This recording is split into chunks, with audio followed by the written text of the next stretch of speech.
Hey there YouTube, this is SJM4306, and I know it's been a while since I've made a video. I've been busy with school and whatnot, but it's break time for me. I get a short little respite, so up for new videos. So I have an Xbox 360 controller here that I've modded already.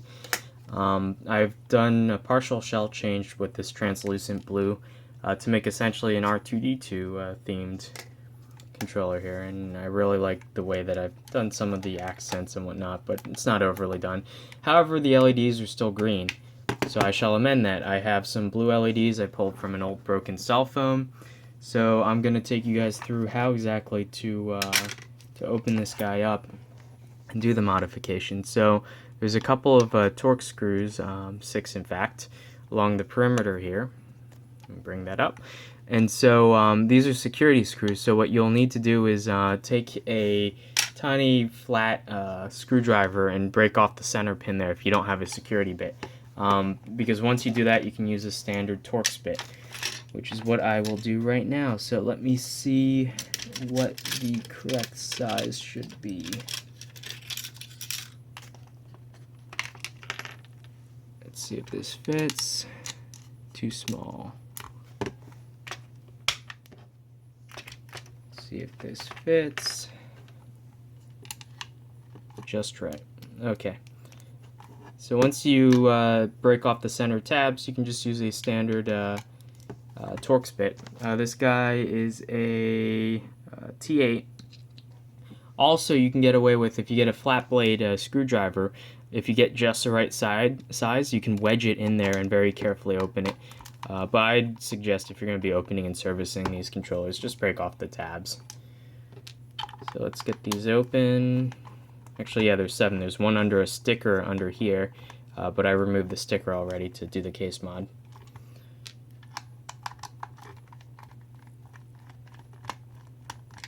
Just get this open easily and quickly. This has already been opened before, so I've already cleaned it. And yeah, I'm planning on using this. I don't have an Xbox, but I've been planning on using this. I bought a wireless receiver for Steam because it stinks playing with a keyboard. Well, for certain games. As screws go everywhere.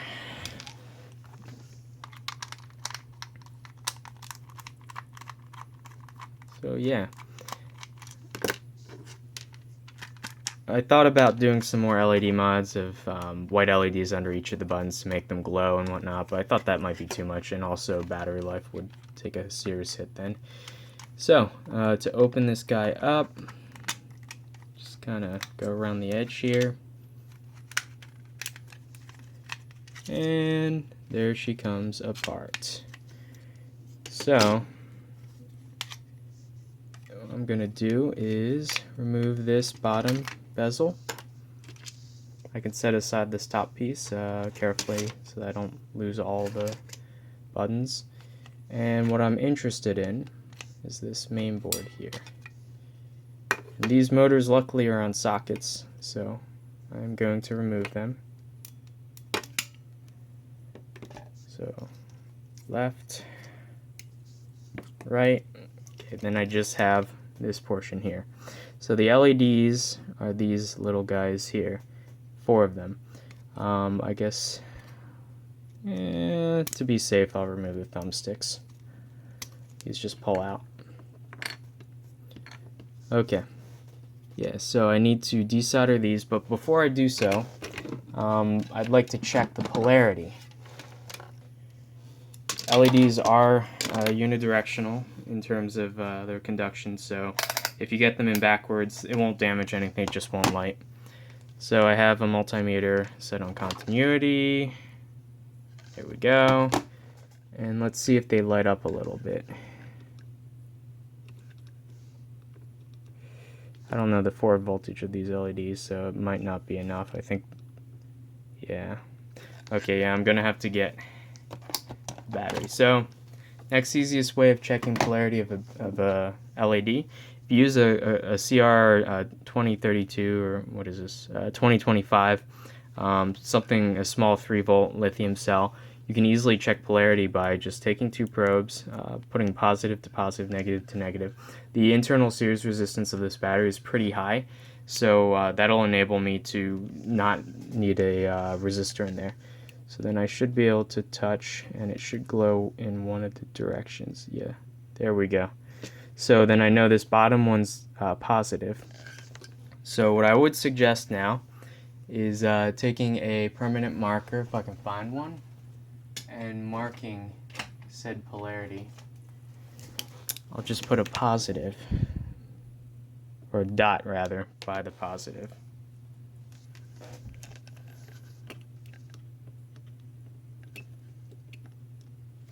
Okay. Dot by the positive.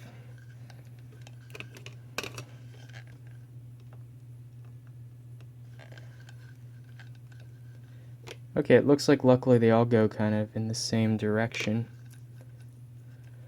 So I'm gonna guess this way. Oh, I was wrong. Oh, tricky. So the top two are facing towards each other, the bottom two are facing the other direction. Fair enough. Okay, put this cap back on, and I will be right back. Okay, so now the fun part. I'm going to stick this in here. Maybe, yeah. So I have something that'll support the board. And now, firing up my soldering iron. Yeah, about 600 something, 700 should be good enough. These are tiny surface mount parts, so we will not want to take too long in soldering them. So I'll show you guys one, removing it and then resoldering it, and then I'll do the rest off camera since you don't need me to see me do the same thing 4 times in a row. Though I guess it would be good to check the LEDs first. So I have a couple LEDs in here. I have green, blue. I'm going to be replacing them with the blue. Hopefully the forward voltage is sufficient.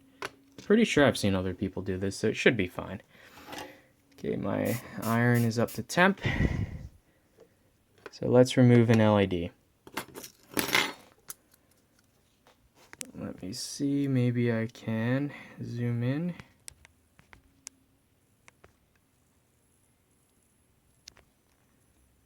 Let's remove D20 there. So I'm going to be looking at it in real life, not through the viewfinder, because that would be horrible. So add a little bit of fresh solder. They tend to use lead-free, so it makes it harder to solder. And let's carefully take some Twizzlers, and I'll heat up both sides while trying to pull carefully.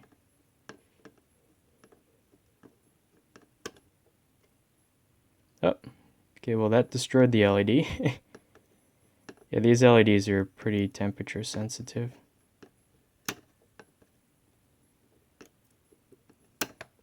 Maybe I should turn up my temperature just to do this. I'll put it up to 722. Let's try that.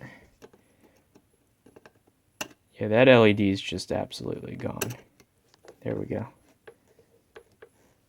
Trash. Let's clean up the pads slightly.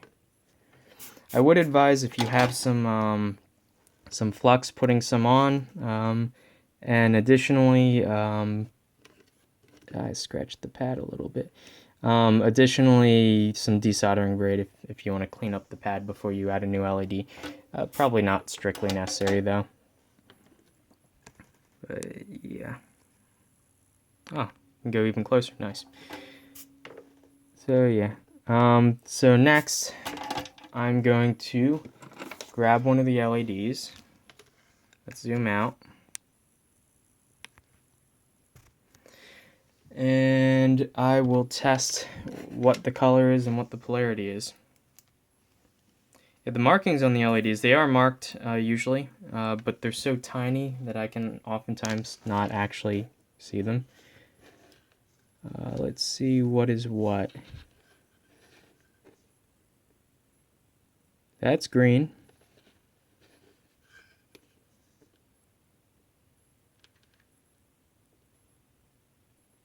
That's green also. Maybe blues are at this end.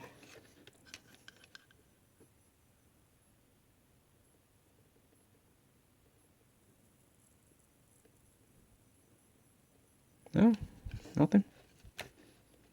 Come on, I just want a blue. I know I got them. No, I have some blues in here.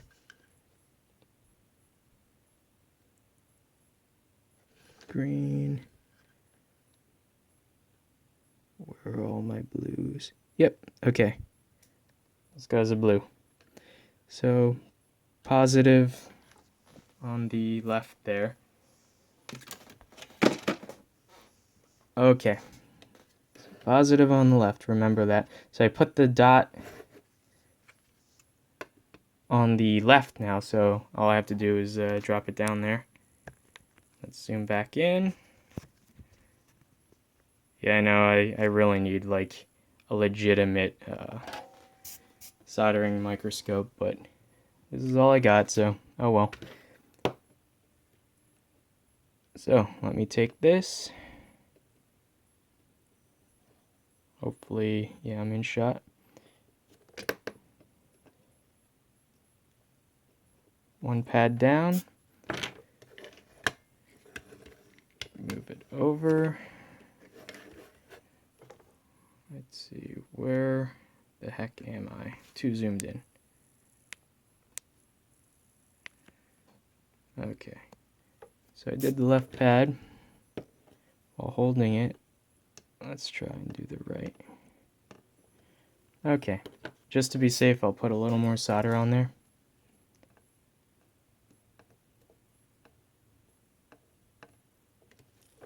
There. It should be good as it needs to be.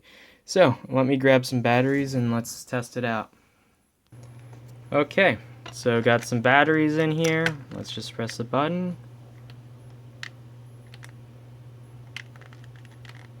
Oh, come on. I just had it working, of course. There we go. And as you can see, it lights up blue. So, I'm just going to do the rest of them, and I will be right back. Maybe I should have, like, green and blue. I don't know, this looks pretty cool. Anyway, I'll probably just do all blue. Whatever, so I'll be right back after it's all done. Yeah, interestingly enough, the other 3 LEDs, without the camera in the way and, you know, being able to solder up close in the circuit right in front of my face, I was able to remove without destroying them, so I can reuse them. So let's give it a test. I've replaced the other 3. It's in there. Hello? I saw it flash once. What? There we go. And beautiful. So blue to match my accents on everything. All my buttons feel nice and clicky, and yep, so that'll do it. So that only took me probably 10 minutes with me running around doing other stuff simultaneously. So, you know, 5-minute mod, something like that, as long as you have the LEDs handy and a way of testing them quickly and easily. And that looks awesome. So, ooh, blue. So yeah, very easy to do with a steady hand and a fairly, you know, precision soldering iron tip. I had my temperature set to 720-ish. Probably could have done it with a lower temperature, but having a higher temperature just makes it easier to do it quickly if you're careful. Yeah, so this is all set to go, and I can use this for Steam now. So yeah, I'll probably be making some more videos in the near future. I have other mods that I intend to do, but this is pretty much it for this one. So if you guys liked it, like, comment, subscribe, do what you do. Yeah, and I'll be putting up some more videos shortly, so I'll see you then. Bye.